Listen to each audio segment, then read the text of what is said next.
Hello everyone, welcome to problem discussion session. तो इस video में हम लोग डिस्कस करेंगे इस क्वेश्चन पेपर्स को। स्टार्ट करते हैं ऑब्जेक्टिव क्वेश्चन से।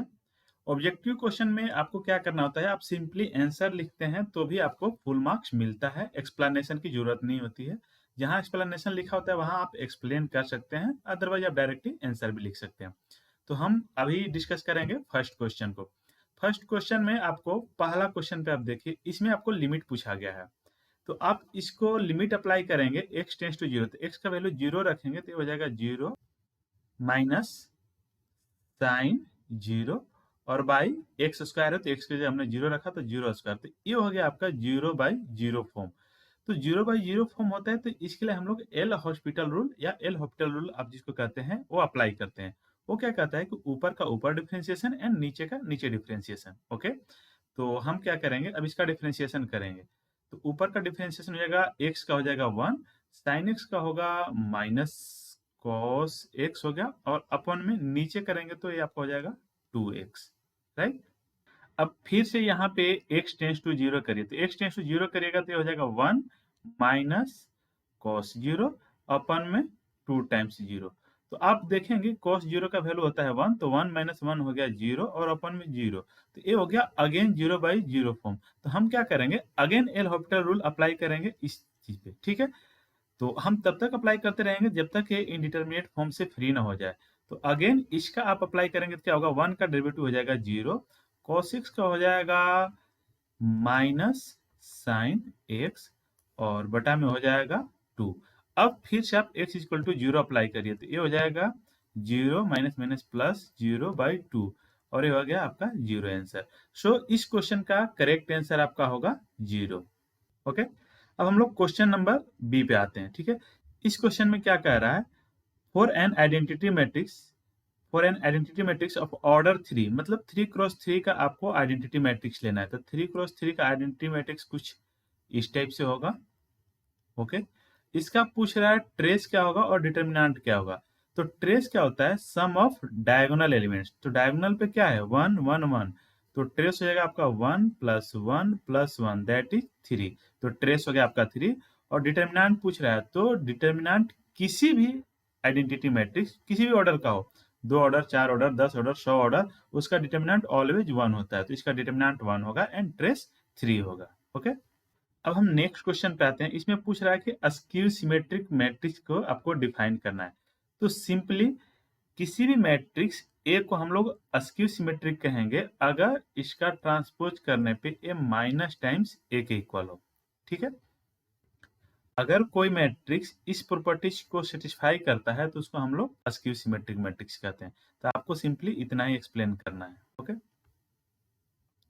अब क्वेश्चन डी में आते हैं। क्वेश्चन डी में क्या कह रहा है कि आपके पास कोई एक वेक्टर स्पेस वी है, ठीक है, जिसके पास एक बेसिस है विथ एन वेक्टर्स। ओके, तो कह रहा है कि उसका कोई भी बेसिस होगा, every basis of we must consist of exactly, मतलब उसका कोई दूसरा भी बेसिस होगा तो उसमें कितने वेक्टर्स होंगे आपको ये बताना है।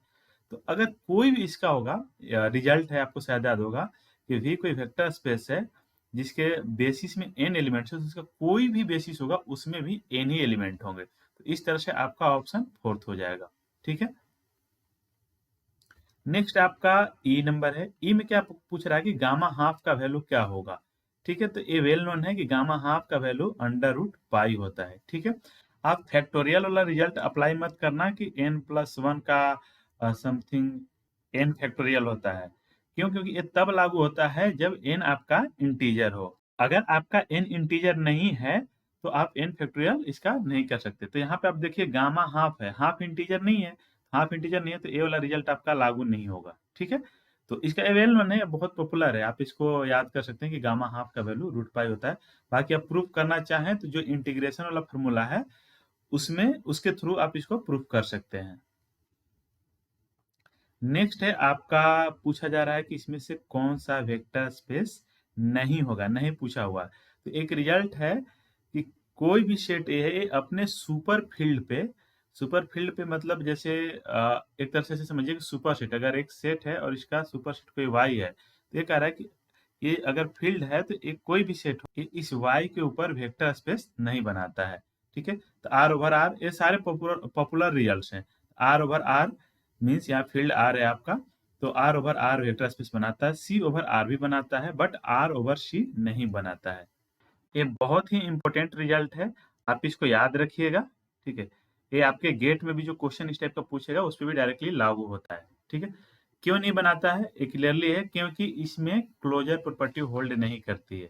ठीक है, जैसे क्लोजर प्रॉपर्टी क्या, आप हम लोग कैसे देखते हैं, वी ओवर सी, इसका एलिमेंट लेते हैं और इसका एलिमेंट लेते हैं और दोनों का प्रोडक्ट आपका इसके अंदर आना चाहिए। तो आप देखिए आर से मैंने कोई ले लिया, अल्फा ले लिया, ठीक है 5, और सी से आयोटा ले लिया, दोनों का प्रोडक्ट क्या होगा, अल्फा एक्स इक्वल टू हो जाएगा 5i। ठीक है, और 5i हमारा इस v में बिलोंग करना चाहिए, v हमारा ये है, तो 5i मीन्स 5 आयोटा, 5 आयोटा तो आयोटा मीन्स कम्प्लेक्स नंबर, और वो रियल में तो बिलोंग करता नहीं है, तो ये चीज इसमें नहीं जाता। इसीलिए एक पार्टिकुलर एग्जांपल है, कोई भी सुपर फील्ड हो, यही इसलिए हमने रिमार्क करके रिजल्ट मेंशन किया हुआ है कि कोई भी सेट है जो अपने सुपर फील्ड के ऊपर कभी भी वेक्टर स्पेस नहीं बनाएगा। ठीक है, तो आप इस चीज को ध्यान रखें, यहाँ पे कोई भी सीट दे दे जिसमें ये अंदर वाला सुपर सेट हो इस वाले का और पूछ रहा हो वेक्टर स्पेस के बारे में, तो आप डायरेक्टली डिक्लाइन कर देंगे कोई वेक्टर स्पेस नहीं बनाएगा। और नेक्स्ट वन है जी, ये भी बहुत इंपॉर्टेंट रिजल्ट है और इससे डायरेक्टली आप क्वेश्चन सोल्व कर सकते हैं। तो ये मैट्रिक्स के लिए भी है और लीनियर ट्रांसफॉर्मेशन के लिए भी है। रैंक नलिटी थ्योरम क्या कहता है, आपके पास कोई मैट्रिक्स एम है तो वो कहता है कि rank of M plus nullity of M equal to हो जाएगा number of columns in M. ठीक है, एम मीन्स जो मैट्रिक्स दिया हुआ है। तो रैंक नलिटी थ्योरम में कहता है कि कोई भी मैट्रिक्स एम है तो इसका जो रैंक होगा प्लस नलिटी होगा उन नंबर ऑफ कॉलम्स के बराबर होगा। और अगर आप लीनियर ट्रांसफॉर्मेशन ले रहे हैं वीएन से वीएम में, तो ये कहता है कि rank of T plus nullity of T बराबर हो जाएगा dimension of V, that is N. ठीक है, तो आप दोनों में से कोई भी स्टेटमेंट यूज कर सकते हैं, दोनों ही ट्रू है। अगर इस टाइप से पूछा जाए तो डायरेक्टली आप एक लाइन ये भी लिखेंगे तो भी आपको फुल मार्क्स मिल सकता है। ठीक है, तो ये हो गया आपका मैट्रिक्स के लिए और ये वाला कंटेंट हो गया आपके लीनियर ट्रांसफॉर्मेशन के लिए। ओके, तो ऑब्जेक्टिव क्वेश्चन इस वीडियो में बस इतना ही। नेक्स्ट वीडियो में आपको हम सब्जेक्टिव क्वेश्चन डिस्कस करेंगे वन बाय वन। इस वीडियो में बस इतना ही। Thank you.